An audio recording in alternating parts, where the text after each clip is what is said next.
찾아보고 놓치지 않기 바랍니다. 오늘 말씀은 누가복음 17장 1절에서 10절, 예수께서 제자들에게 이르시되 실족하게 하는 것이 없을 수는 없으나 그렇게 하게 하는 자에게는 화로다. 우리는 세신자들이 오면은 잘한다고 하는데 그 세신자가 시급하고 도망가게 되는 경우도 있고, 또 아예 처음부터 발을 들어놓지도 못하게 하는 그런 일이 생기는데, 그게 예수님이 말하는 실족하게 하는 자들이다, 그렇게 말하고 있습니다. 근데 그것은 엄청난 강력하게 얘기를 합니다. 이 죄가 얼마나 큰지 모른다, 그 얘기를 합니다. 율법에 있습니까? 이 성경 말씀이 율법이잖아요. 예수님이 하시는 말씀이 율법이잖아요. 지금 그렇게 말씀하시는데, 사실은 이게 누구 보고 하는 말씀인가 신경을 써서 보는데 사실은 전부 나보고 하는 소리죠. 그런데 가끔은 제자들 보고 바리새인들 보고 이렇게 얘기하는데, 제자들이 이거 읽어보면, 그 성경 말씀 보면 바리새인보다 그렇게 낫지 않습니다. 다 비등비등하고 거만거만한데 예수님은 정확하게 구별을 해내는 거죠. 그래서 절대로 바리새인에게 영향을 받지 말아라. 너희들은 꿋꿋하게 내가 한 말을 그대로 기억하고 지켜라. 그렇게 얘기를 할 때, 그럼에도 불구하고 실족하게 하는 것이 있을 수 있다는 거예요. 없을 수는 없으나, 이렇게 말합니다. 실족이라는 것은 스칸달론이라는 말인데, 함정, 덫, 올무, 이겁니다. 원래는 예수를 잘 믿게 만들어 놨는데 말 한마디 함부로 딱 걸려가지고 그냥 실족하고 말합니다. 근데 실족에 대해서는 성경은 수없이 많이 하고 있습니다. 했던 말을 계속 반복하기도 하는데, 몇 가지 4개만 제가 적어 왔는데요. 오늘 그걸 실족에 대한 마태복음 24장 10절에 다 적은 건 아닙니다. 여러 개 불러오다 보니까 적혀 있는 것만 한번 읽어볼게요. 그때에 많은 사람이 실족하게 되어 서로 잡아주고 서로 미워하게 된다. 언제? 우리가 말세에, 심판 때에 우리가 그 나타나는 게, 참 신앙이 좋은 사람이 신앙이 나쁜 사람을 그냥 얘기 한마디 해가지고 믿음을 못 가지게 하는 그런 일이 생기는데, 그게 말세에 나타나는 그 모습을 보고 있는 거죠. 요한복음에는 이런 말을 해요. 11장 9절입니다. 사람이 낮에 다니면 이 세상의 빛을 봄으로 실족하지 아니하고. 이것은 낮에 다닌다고 얘기할 때 예수님은 살아 계실 때, 내가 살아 있어서 너희들은 실족하지 않는다. 그러나 내가 죽으면, 다시 말해서 이 세상을 떠나면 너희들은 빛이 없으므로 실족하게 된다. 예수님이 십자가에 돌아가실 때 막바로 제자들은 갈 곳이 없어서 고기 잡으러 가게 되는 것을 볼 수 있습니다. 그러면 어떻게 해야 됩니까? 고기 잡으러 가지 말고 어떻게 해야 됩니까? 모여서 기도하고 하나님 성령 보내줄 때까지 기도를 해야 되죠. 근데 그렇게 하라고 했는데도 불구하고 모르고 갔다가 다시 부활하신 것 예수님을 보고 모여서 오순절을 날 기도하게 됩니다. 오순절이라는 것은 뭡니까? 예수님이 부활하고, 다시 말해서 6월절 뒤에 7주가 지난 다음에 오순절이잖아요. 그때 비로소 성령 체험을 하게 됩니다. 50일 있다가. 그래서 뭐 불교에서도 뭐 사모지 말고 뭐 비슷한 거 없어요? 뭐 그렇게 50일이 되면 무슨 하려고 하는 종교 행사들이 있는데, 그 기독교에서는 6월절 다음에 50일 있다가 오순절에 그때 성령이 임하시게 되는 거죠. 49제. 49제 뭐 이런 게 있잖아요.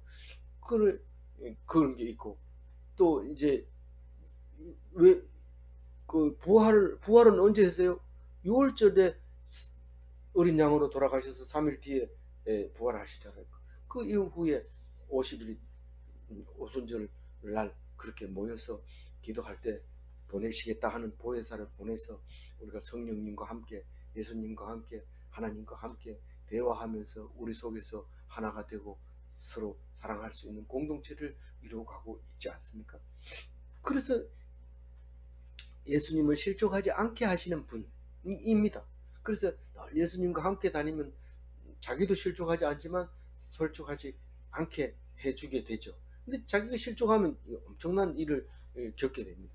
로마서 11장 11절에는 어떻게 말합니까?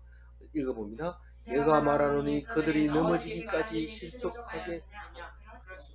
이게 무슨 말입니까? 유대인이 하나님을 믿는데 그만 잘못해가지고 예수님을 유대인을 위하여 유대인의 왕으로 왔는데 그걸 놓쳐버리고 그만 실족하고 예수님을 죽여버리는 거죠. 그러면 유대인은 그럼 아주 끊어졌느냐? 완전히 그냥 하나님이 유대인을 떠났느냐? 그렇지 않다고 얘기를 해요, 예수님. 그런데 그래서 유대인의 남은 자 중에서 지도자가 되고 기독교의 중심 인물은 유대인이고 이렇게 말하는 거죠. 그거를 모르니까 기독교인을 막 예수를 죽였다고 막 학살하고 이렇게 되는 일이 생기죠. 또 몰라가지고 또 그런 일을 하게 되죠. 몰라서 하는 게 대부분인데 이 실족시키는 것도 사실은 몰라서 하는 거예요. 오늘 끝까지 읽어봐야 아 몰라서 내가 남을 실족시키는구나. 내가 남을 실족시키려고 저놈 실족시켜야지 이렇게 하고 한 사람은 없다는 거예요. 그래서 우리가 말씀을 묵상해야 되는 이유가 나도 실족하지 말아야 되지만 신앙이 어린 사람을 실족시키지 않게 하려면 말씀을 가지고 있어야 돼요. 말씀을 가지고 늘 묵상한다는 게 뭡니까? 목사님처럼 그렇게 알마다 성경 연구하고 또 사람 모아 놓고 얘기하고 이러는 겁니까? 그렇지 않을 수 그럴 꼭 형태는 다릅니다.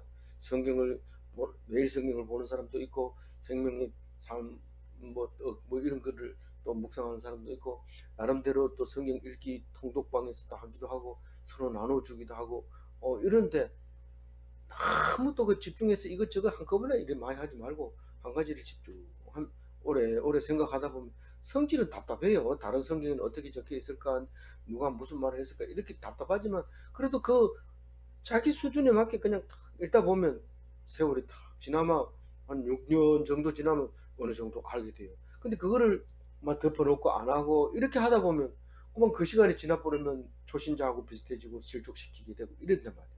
근데 이렇게 읽어놓으면 묵상해놓으면 6년 뒤에 가면 또 다른 모습을 보고 새롭게 읽게 되고 또 많은 사람들에게 말할 수 있게 되고 이렇게 되는 거예요. 기다려야 돼. 천천히 기다리면서 말씀을 성실하게 또박또박 빠지지 않고 그게 중요하지. 많이 안다고 많이 아니까 이제 안 나가도 돼 이러다 보면 토끼처럼 낮잠 자는 거나 마찬가지 돼서 나중에 보면 신앙이 뒤떨어져 있는 경우가 많거든요. 또 안다고 해서 막 들이 달리다 보면 그게 아니라는 걸 또 알게 돼요.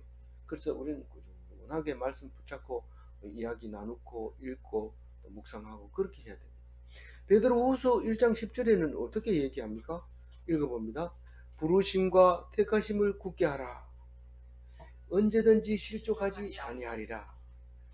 그 부르심과 택하심을 굳게 하지 않으면 실족하지 않지만 부르심과 택하심을 굳게 하지 않음으로써 실족하게 된다는 사실을 아는데 오늘 뒤에 무슨 예화를 들어줍니까? 종이 일하고 와가지고 계속해서 니 잘했다, 니 앉아서 밥 먹으라, 내가 밥 해줄게 이렇게 하는 주인이 없다는 겁니다. 그 부르심과 택하심을 굳게 하라는 얘기는 내가 할 일을 열심히 해야지 세상에서 상 받으려고 하고 칭찬 받으려고 하고 내가 이랬으니까 대가를 받으려고 하고 그리고 그런다면은 그것은 실족이 되는 거예요. 그건 실족이 돼요. 결국은 이 땅에서 받을 거 다 받고 가면 천국에는 이게 없다. 남아있는 게 없다. 지금까지 계속 얘기하는 게 그거 아닙니까? 이 세상에 받은 거 다 받아버리면 뭡니까? 천국에는 없습니다.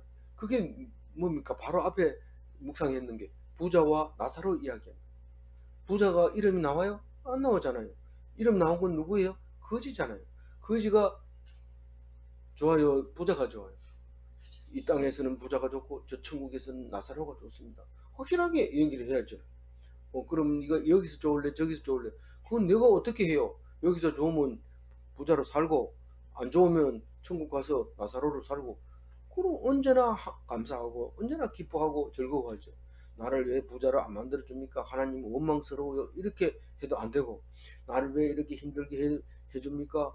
이렇게 해도 안 됩니다. 왜냐하면 네가 받을 몫은 천국에 더 좋은 게 있고, 이 땅에서 좋은 거는 좋은 거 주는데, 아 이거 다 버려야 된다 하면서 싹 버리고 나사렛처럼 앉아가지고 헌대를 긋고 앉은, 아무리 안목을 해도 배가 자꾸 나와요. 자꾸 나와. 그 아무리 부자가 거지처럼 하려고 헌대 날라 해도 가려워서 끓고 병원을 가지 말아야 되는데, 가려우면 바로 뛰어가가지고 연고 발라가지고 안 가렵게 하고 이렇게 하잖아요. 그러니까 우리 마음대로 안 돼. 하나님 주시는 대로. 다만 우리가 할 일은 주시는 거 감사하고 기뻐하고 그렇게 살으라고 주는 건데, 아 나는 거지로 살아야지 이러고, 어떤 사람은 그래도 거지가 좋은, 부자가 좋은데 이래서 난 교회 안 갈래 이렇게 하면 성경 묵상을 제대로 안 한 거죠.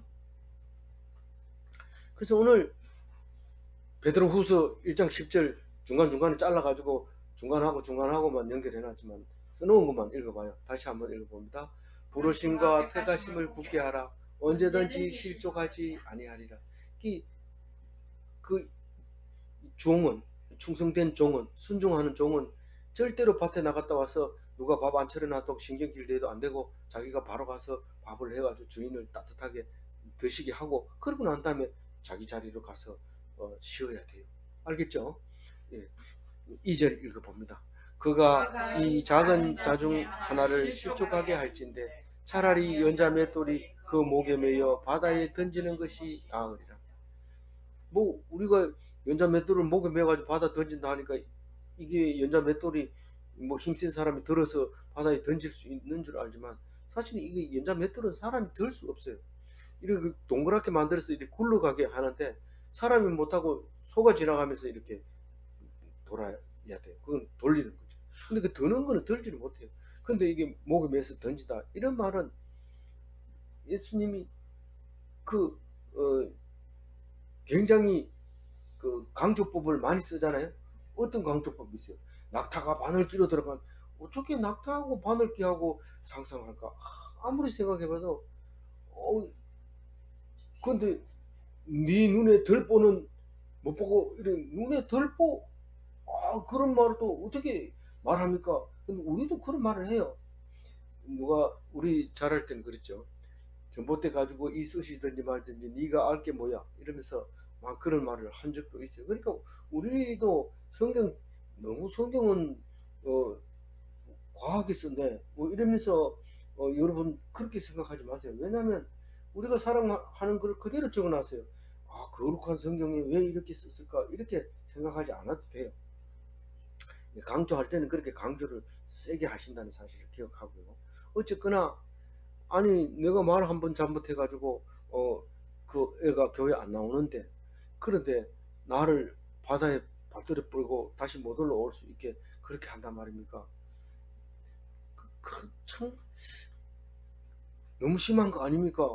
그런데 하도 뭐 말을 못 알아먹으니까, 부자가 천국 못 간다 하는데도 하나님은 할 수 있느니라 써놨으니까 나는 갈 수 있다는 거죠. 하나님을 믿지도 않으면서. 그럼 뭐 하나님만 믿으면 그거 하고는, 그 말하고는 관계 없어지는데, 그 말에 자꾸 신경을 쓰면서 나는 갈 수 있다 이랬는데, 여전히 부자가 가지고 있는 고민을 하면서 그렇게 하는 거예요. 하나님 편에 서면 그런 말은 자기한테 해당이 안 되니까 신경 안 써도 되는데, 하나님은 둘째고 그것은 그거고 이렇게 하면 안 된다. 그래서 실족하게 할 수 있어요. 그러면 그 사람은, 아, 그 일만큼은 하나님께서 나를 책망하고 계시는구나, 그래 생각하면 돼요. 요 작은 자중 이러면 이 앞에 수식어가 없기 때문에 키가 작은 거 말하는 건지, 난쟁이를 보고 얘기하는 건지, 가난 애기 말 못하는 거를 말하는 건지 모르지만, 사실 전체적으로 성경 전체적으로 보면 믿음이 작은 자를 말하고 있는 겁니다. 초신자를 말하고 있는 거죠. 특히 마음이 약한 자를 말하고 있습니다.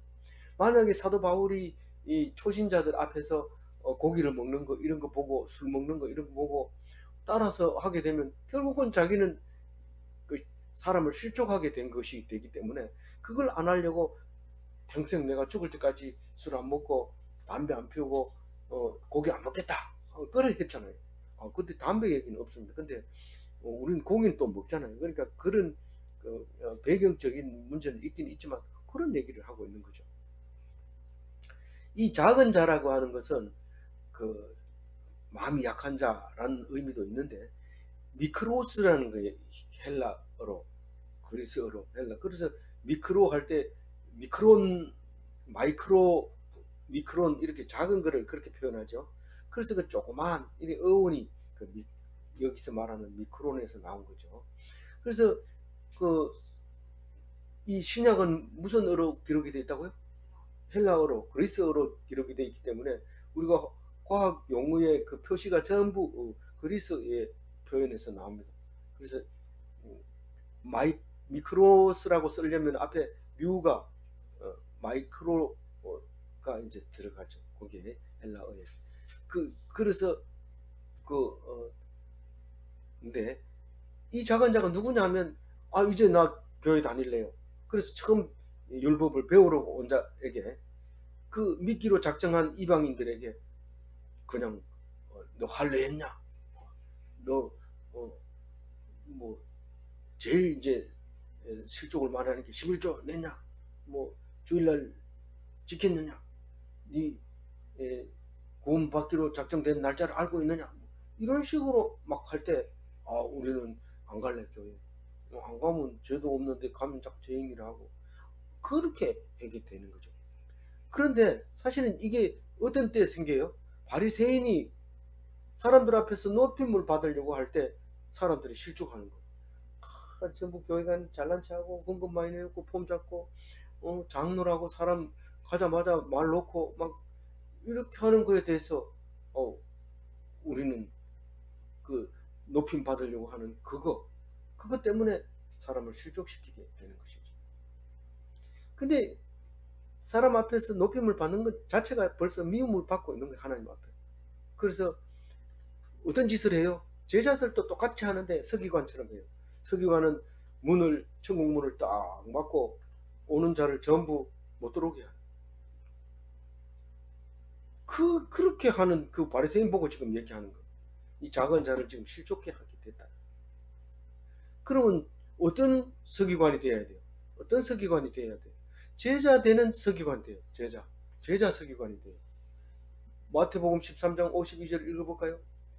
예수께서 이르시되 그러므로 천국의 제자된 서기관마다 마치 새것과 옛것을 그 곳간에서 내오는 집주인과 같으니라. 안식일을 안 지키면 죽긴다 하더라. 계속 그 얘기만 하면 안 돼요. 그 얘기만 하면 안 되고 예수님이 안식일의 주인이라고 했다. 우리도 안식일의 주인이 되자. 그리고 죽은 자를 살리는 게 안식일이다. 그리고 6일 동안 열심히 일하라고 안식일을 주신 것이다. 우리 이제 6일 동안 일을 하기 위해서는 충분히 생각하고 건강을 되찾아 놓고 그리고 월요일날 아침에 지각하지 말자. 그렇게 하는 게 뭐예요? 새 것이요. 옛 것은요. 안식일을 지켜라. 안 그러면 죽인다. 그게 옛 것이. 이 서기관이 잘 알아요. 그런 서기관이 뭐가 되면, 제자가 되면, 예수님의 제자가 되면 누가 좋아요? 그걸 먹는 사람이, 이 초신자들이, 미크로스가 좋아하는 거예요. 미크로스가 좋아하는 거예요. 집주인은 세곡간, 헌곡간에 가서 다 가지고 와서 때마다 오늘은 이거 먹었으니까 식상하지. 그러면서 이거 먹어라. 오늘은 이거 먹었으니까 내일은 이거 먹어라. 이렇게 해주는 그 서기관이 모호하다고요. 너무 멋있는 사람이다. 진짜 멋진 주인이고 멋진 정직이다. 그런 말을 이제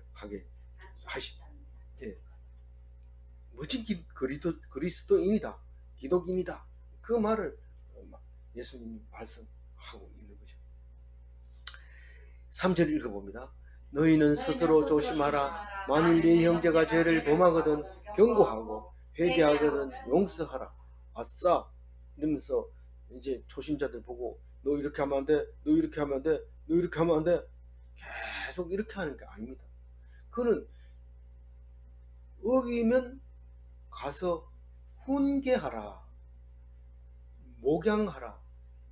이 목자들은 지팡이와 막대기를 가지고 있는데요. 그 양이 멀리 가면 꼬부라진 지팡이를 가지고 목을 걸어서 잡아당겨 올리고 거기 가면 떨어져 그러면서 목을 딱 당겨 올리고 또 먼 길로 가게 되면 막대기를 던져서 돌아오게 하고, 이렇게 하는 그것이 에피티마오예요. 에피티. 경고하고, 내 경고했대 이게 아니고 훈계하고 이렇게 하고 양을 기르는 거예요. 언제 그렇게 해요? 죄를 지으면, 율법에 합당하지 않으면. 나머지는 전부 자유롭게 놔둬야 돼. 율법 안에서도 은혜를 받으면 그게 자유가 돼요. 자유가 안 되는 게 없어. 전부 자유가 되지만 그래도 좀 놔둬야 돼. 그래서 율법을 가르쳐 주면서 이렇게 훈계하는 거예요. 용서는요, 아피엠이라고 하는 건데, 면제하다, 버려두다 이겁니다. 그냥 가만히 있는 사람 보고 내가 용서할게 이렇게 하지 말고, 자기가 죄를 지었는데 내가 돌아오겠다, 그런 사람은 용서해줘. 그리고 우리가 용서하면 하나님은 100% 용서해 줍니다. 그 사람은. 나는 용서해 줄 수 있지만 하나님은 어쩔런지 몰라, 그런 얘기 하지 마세요. 내가 용서해 주면 하나님이 다 용서해 주는 겁니다. 만약에 내가 용서 안 하면은요, 주께서 그 사람을 용서 안 하는 게 아니라 나를 용서 안 하는 거예요. 내가 그 사람을 용서하지 않으면 나를 용서하지 않아요. 마태복음 6장 12절에 있잖아요. 읽어봅니다. 6장 12절이요. 우리가 우리에게 죄 지은 자를 사해 줄 같이 우리 죄를 사해. 우리는 죄사함을 받을 수 있는 유일한 길은 다른 사람을 용서하는 것. 나는 용서 못해, 하나님을 믿지만은 너 같은 건 안 믿어, 이렇게 했을 때 우리는 하나님 앞에 용서를 받지 못하게 돼요. 용서 못 받으면 어떻게 돼요? 죽는 거예요. 우리는 하나님이 용서 못하면 죄에서 탁 걸려서 다 죽게 되는 거예요. 4절 읽어봅니다. 만일 하루에 7번이라도 내게 죄를 짓고 7번 돌아와서 회개하느라 하면 용서. 우리 보통 잘못했어요 이렇게 하면 다음부터 그러지 마라, 한 번만 더 그럼 죽여 뿌린다, 이렇게 얘기합니다. 그리고 두 번째 짓고 오면 또 했나, 이러면 너 정말 혼날래, 절대로 안 한다고 맹세해. 알겠습니다, 맹세합니다. 그러고 또 합니다. 그러면 참 니는 안 되겠다, 혼나봐라, 이러고 용서 안 해주죠. 그 또 합니다. 그러면 죄는 미워하되 사람은 미워하지 말했다. 그러면서 정신병원에 넣어봅니다. 니는 지금 제정신이 아니라서 그러니까 정신병원. 근데 예수님은 절대 정신병원에 안 넣습니다. 바로 고쳐버립니다. 귀신을 쫓아내는데 제일 먼저 병 고치는 중에서 귀신 제치는 제일 먼저 했어요. 정신병원에 안 넣습니다, 절대로. 그래서 결국은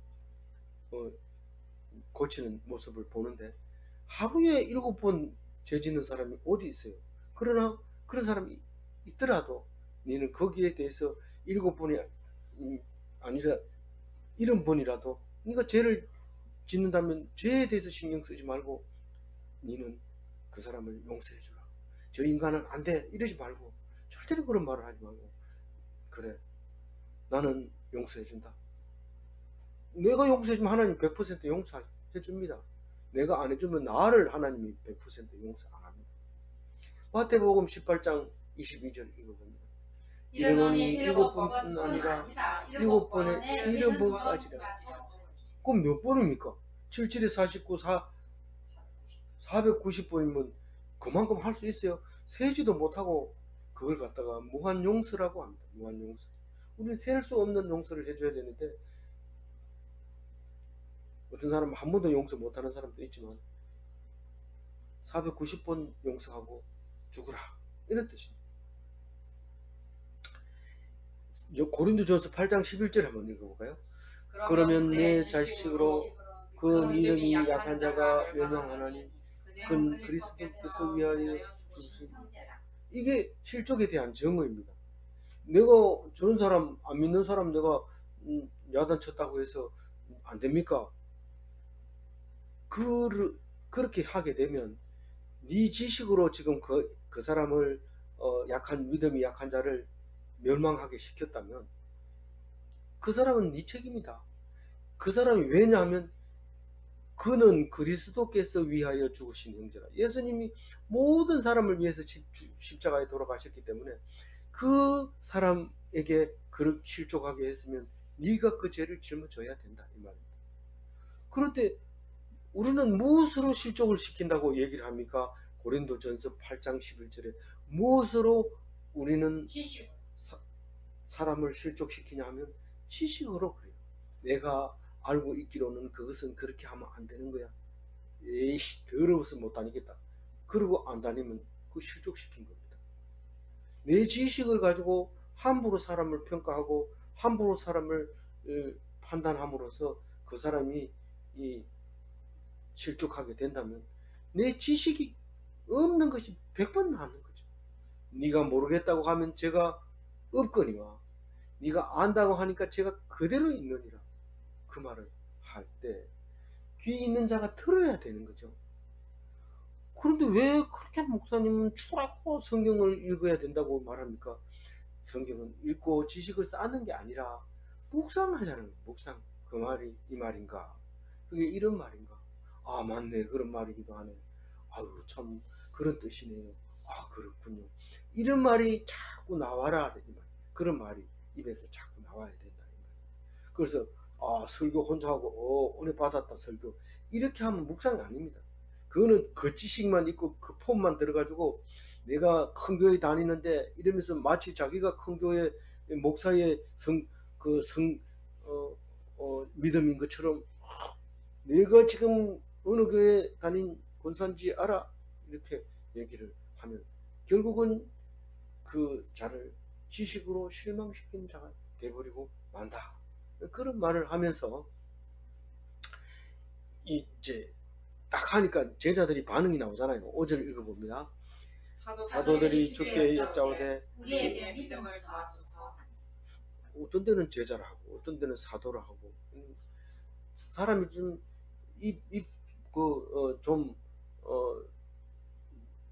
마음에 안 들면 여자여 이러고 그전에는 엄마 이러던 사람 보고 여자여 이러기도 하고 막 욕할 때도 있고 내 딸아 이럴 때도 있고 그렇잖아요. 성질 나면은 호칭 안 부릅니다. 이게 저게 이러면서 이러지 이름 안 부릅니다. 근데 화가 안 나고 기분이 좋으면 성도님 이렇게 하지. 그러니까 어떤 때는 사도들이 이러고 어떤 때는 제자들이 이렇게 얘기하고 그래서 이제 우리에게 믿음을 더하소서. 얘들 아직 그 믿음이 아직 무슨 말인지 못 알아듣구나. 이 말을 못 알아듣구나. 예수님이 제자들이 하는 말을 딱 듣고 답답하죠. 그러니까 설명을 한 번 더 합니다. 설명을 믿음을 더하소서. 그 믿음의 분량이라는 게 뭔지 크기가 뭔지 그걸 설명하는데 성경은 온통 그런 얘기를 합니다. 믿음이 작다, 믿음이 연약하다, 어떤 때는 담대하다, 확신을 가지라, 큰 담력을 가지라 이런 얘기를 할 때 믿음의 크기는 도대체 어떻게 되고 믿음의 분량은 어떻게 되는가? 어떤 교회에 갔더니 회비 내라 이러면 얼마 내요? 그냥 믿음의 분량대로 내면 됩니다. 어렵습니다. 진짜 어렵습니다. 아니 얼마 내면 되냐고 얘기를 해줘야죠. 아니 우리는 그런 거 없어. 알아서 해. 어쩔 줄은 뭡니다. 그러면 한 사람이 불러가지고 내가 집사님 성도님 보니까 회비 내려면 그냥 1,000원이나 2,000원 내세요. 이렇게 좀 알겠습니다. 이러고 기쁘게 받았는데 그거를 자기 수준에 맞춰가지고 믿음의 분량대로 하라니까 이러니까 내 분량이 얼마인지 알 수가 있어야지. 그러면 집사님은 얼마 내는데요? 내 거는 얼마 내든지 신경 쓰지 말고 이래가지고만 참 어렵다. 그럼 안 나가는 거예요. 그래서 예를 들어서 6절을 읽어봅니다. 주께서 이르시되 너희에게 겨자씨 한 알만한 믿음이 있었더라면 이 복나무더러 우리가 뽑혀 바다에 심기어라 하였을 것이요 그것이 너희에게 순종하였으리라. 이거 점점 더 어려운 말을 합니다. 이 예수님이 지금 앞에서 연자 맷돌을 무릎 빠뜨리다 하고 실족하면 안 된다 해놓고는 이제 와가지고는 이래 엄청난 얘기를 합니다. 이 이게 연자 맷돌을 바다에 떨어뜨린 거하고 같은 말입니다. 뭐냐면 믿음이 겨자씨는 제일 작은 걸 더 이상 작은 걸 어, 없어요. 우리는 뭐를 제일 작게 얘기해요? 야, 눈곱을 제일 작게 얘기해요. 근데 어떤 사람은 눈곱이 크게 달리는 수도 있는데 좀 점잖게 이야기하면 깨알이라 하고 좀 우리 집에서 안녕 자연스럽게 얘기할 때는 눈곱이라고 얘기하는데 눈곱만큼도 못하는 이게 아주 작은 믿음이 있을지라도 뽕나무를 뿌리가 뽑혀서 바다에 심기울을 할 것이요. 이거는 성경 말고 이런 말을 못합니다. 왜냐하면 뽕나무 뿌리는 굉장히 멀리 퍼지기 때문에 다 뽑을 필요가 없습니다. 그냥 놔두면 그냥 죽어버려요. 뭐, 중심만 뽑아버려요. 죽어버리지. 원뿔이만 잘라. 예, 그거를 온 밭을 다니면서 다 두질 필요는 없어요. 그거 뽕나무를 뽑기 위해서. 그리고 안 뽑힙니다. 잘 깊게 넓게 퍼져 있기 때문에. 근데 뽑지도 않을 뿐만 아니라 이거를 바다에 심는다는 거는 성경 말고는 생각을 못하죠. 그게 바다에 심으면 그 살겠어요. 그런데도 예수님은 예를 들어서 그렇게 말합니다. 너희들은 상상을 못하는 이런 일이 믿음만 가지고 있으면 할 수 있다는 거죠. 그 뽕나무를 뽑기 힘든데 왜 뽑어요? 바다에다가 왜 심으면 살지도 않을 거를. 근데 네가 믿음이 없어 그런 거지. 네가 말만 하면 믿음만 있으면 기도한 대로 그게 된다. 그렇게 기도하면 네가 생각하기는 도저히 있을 수 없는 일 같이 보이지만 그 일도 믿음만 가지고 하면 다 일어난다. 그런 얘기를 하게 됩니다. 뭔 얘기입니까? 한마디로 정리를 해야 돼요. 정리. 이게 무슨 말입니까? 믿음은 순종하게 만든다. 그러니까 순종하면 다 일어난다. 우리가 믿으면 순종이라는 말은요, 어디에다 써야 되냐면 믿음으로 복종하는 걸 순종이라고 합니다. 그거 말고는 순종이라는 단어가 쓸 수가 없어요. 그거는 억지로 강제로 따라간 거지 순종이 아닙니다. 믿음으로 가능하게 하는 게 순종인데 그 믿음으로만 그런 일이 생길 수 있다는 거예요. 그 예수님이 십자가를 진다는 것은 누가 봐도 그거는 죄도 없는 게 또 뭐 남을 위해서 뭐 죽으면 그냥 총살을 시키는 것도 아니고 뭐 온갖 뭐 조롱과 온갖 고통과 십자가에 매달려 놓으면 목이 마르고 말도 안 나오고 정신이 혼미해지면서 그렇게 어려운 고통을 지도록 그렇게 합니까? 근데 믿음으로 순종하면 가능하다는 거예요. 십자가를 질 수 있다는 거예요. 그래서 목숨까지 내놓고 있는 건데 어떤 사람이 그렇게 할까요? 어떤 사람이 그 순종할 수 있어요? 어떤 사람이 믿음을 가지고 어떤 사람이 믿음으로 말미암아 순종할까요? 아는 사람이 돼요. 아는 사람. 이것을 나는 그렇게 죽으면 하나님이 반드시 살려주신다 하는 것을 아는 사람만 순종하지. 안 그러면 안 돼요. 아니 코로나 검진 받으러 갔는데 검사하는 그걸 가지고 꽉 찌르는데 물이 골로 들어가는 줄 알았대요. 골로. 이 머릿속으로 바로 들어가는 줄 알았대요. 딴 데 보면서 꽉 찔러더래요. 기절을 할 뻔했대요. 그래가지고 이제는 밖으로 절대로 안 나간다. 나가면 검사 맡으러 한다. 예배도 요즘은 온라인으로 하니까 얼마나 좋나 틀어놓고 그걸 까먹으면서 하면 되지. 안 간다. 이런 교회에서 선물 준다 해도 안 간대. 소년부. 네. 그래서 불순종은 어떤 뜻이에요? 불순종. 믿음이 없는 게 불순종이에요. 왜 믿음이 없어요? 모르니까 믿음이 없는 거고 믿음이 없으니까 불순종하는 거죠. 7절 읽어봅니다. 너희 중 누구에게 밭을 갈거나 양을 치거나 하는 종이 있어 밭에서 돌아오면 그더러 곤과 앉아서 먹으라 말할 자가 있느냐.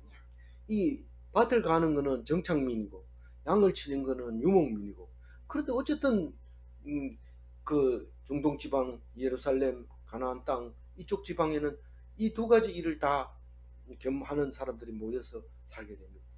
유대 광야 농사가 안 되는 데는 양을 치고 농사가 되는 데는 농사를 치고 짓고 그렇게 했던데 그 종들이 많습니다. 일거리 많아야 되니까 주인보다가 종이 훨씬 많죠. 그런데 그 종들이 나가서 해가 지도록 해가 지도록 일을 하고 피곤한 몸을 이끌고 비틀거리면서 집에 들어왔으면 같은 식구들이라면 내가 밥 해놨다가 얼른 먹고 발 씻고 자라 이렇게 할 수 있을 텐데 8절 읽어봅니다. 도리어 그더러 내 먹을 것을 준비하고 띠를 띠고 내가 먹고 마시는 동안에 수종 들고 너는 그 후에 먹고 마시라 하지 않겠느냐. 그 종은 당연히 주인은 뭐 맨날 앉아가지고 누룽지 저기 만들어준 거 그거 먹고 앉아가지고 있다가 종들이 일하고 오니까 야 오늘은 국수 먹고 싶다 국수 삶아라 그럼 또 국수 삶아야 되죠.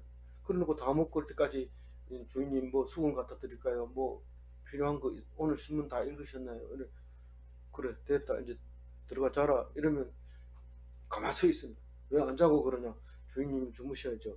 딱 주무시면 그 다음에 구석에 앉아가지고 남은 국수 먹고 그래 들어가 자. 그 집에 형님 같아. 그런 것인데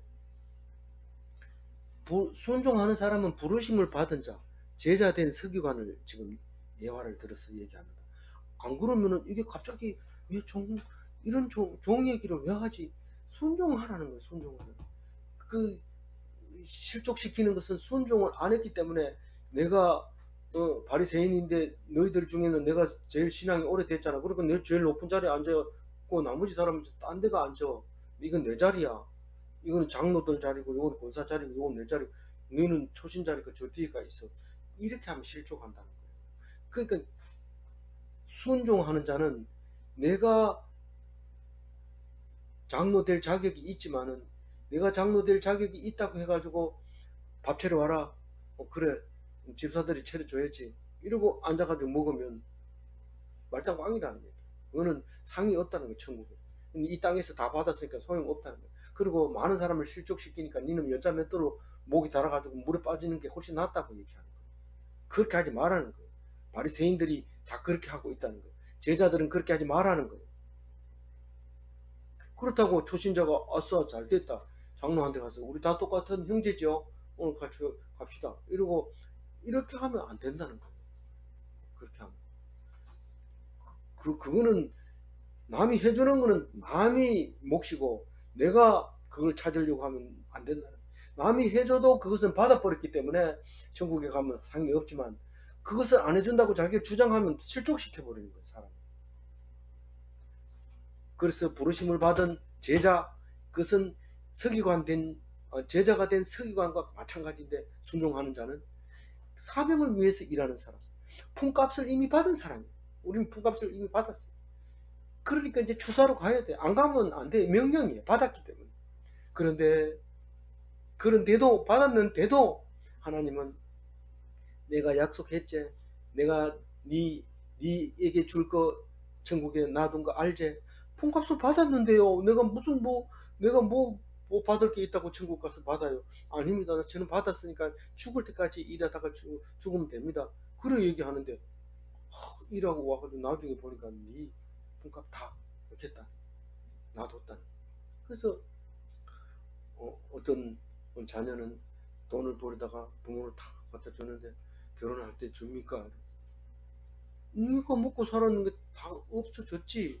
이렇게 얘기할 때 하나님 천국에 하나님은 천국에 다 이렇게 쌓아놓는다 했는데 우리 아버지는 나쁘다 이러면서 실망하고 이렇게 털레 다니고 이럴 필요는 없어요.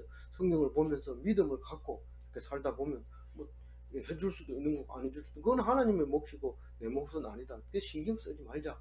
그렇게 살고 좋은 사람이 있으면 결혼하고 이렇게 해야 되죠. 근데 그거를 놓쳐버리면 안 돼요. 그래서 값없이 수고하는 게 순종이에요. 값없이 순종. 천국에서 받을 선물은 있다고 하는데 있을런지 없을런지 안 가보니 모르지만 나는 이미 받은 거기 때문에 이 땅에서 받을 건 없다. 그 생각을 머릿속에 집어넣고 수고하는 게 순종이에요. 그리고 이 땅에서 위로하는 사람이 있을까요? 없을까요? 없어요. 참 값없이 일하는 거는 우리가 봉사하죠. 봉사가 그게 값없이 일하는 거잖아요. 그러면 열심히 해야 되죠. 누가 뭐라 해도 욕을 막 해도 해야 되죠. 욕한다고 내가 이게 돈 받나? 근데 왜 욕해? 그리고 막 성질 내면 이거 해달라 했나 이러면 실족시키는 거죠. 그래서 남이 위로를 안 해줘도 욕먹어가면서 일하는 거예요. 왜냐하면 내가 값을 받았기 때문에. 그러니까 하지 않으면 안 되는 거예요.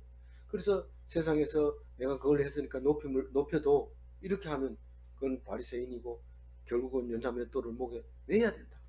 그러면서 자기 임무를 다 할 때까지 일을 해야 돼요. 9절 읽어봅니다. 명한 대로 하였다고 종에게 감사하겠느냐. 상은 받을 수 없어요. 상은 안 줍니다.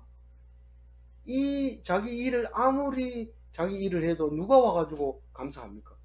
그게 내 일인데 네 일 잘하네 감사하다 이런 사람 누가 있습니까? 그 종은 죽을 때까지 하는 게 종입니다. 10절 마지막 절입니다. 읽어봅니다. 이와 같이 너희도 명령을 받은 것을 다 행한 후에 이르기를 우리가 무익한 종이라 우리가 해야 할 일을 한 것뿐이라 할지니라. 이것을 그냥 읽으면 좀 이렇게 이해가 안 될지 모르지만 임무를 완수하면 당연한 겁니다.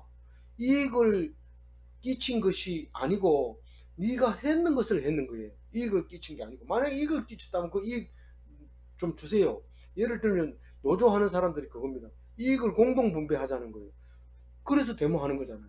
우리는 죽으라고 일하는데 당신들은 왜 많이 이익을 남깁니까? 사실은 들어올 때 네 돈 얼마를 주겠다 하고 사인하고 왔어요. 그럼 그것만 받으면 죽을 때까지는 아니지만 8시간 열심히 일해야 돼요. 근데 그 일을 안 하고 나 노조 위원장이니까 일 안 해.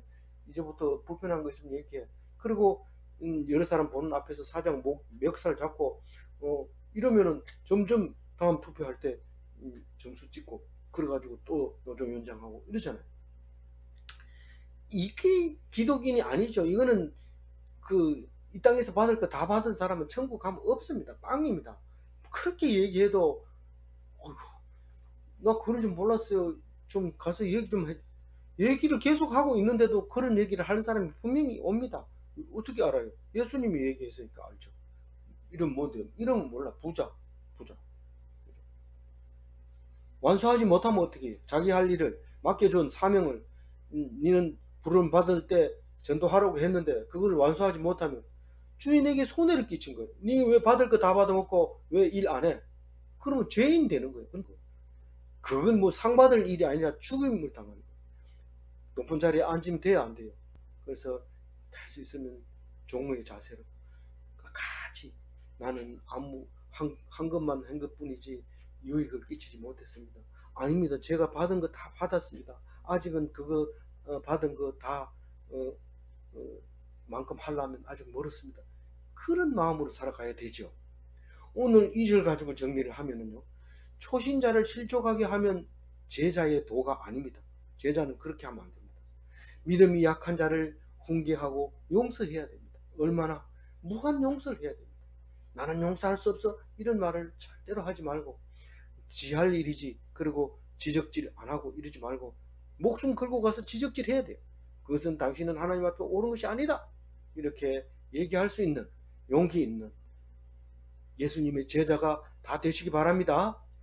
기도하겠습니다. 하나님 감사합니다. 오늘 우리에게 일러주신 귀한 말씀 우리 살아가는데 방향이 되게 하시고 목표가 되게 하시고 소망이 되게 하여 주옵소서. 오늘 주신 말씀으로 행복한 주일 되게 하여 주옵소서. 감사하옵고 우리 주 예수 그리스도 이름으로 기도 올리옵나이다.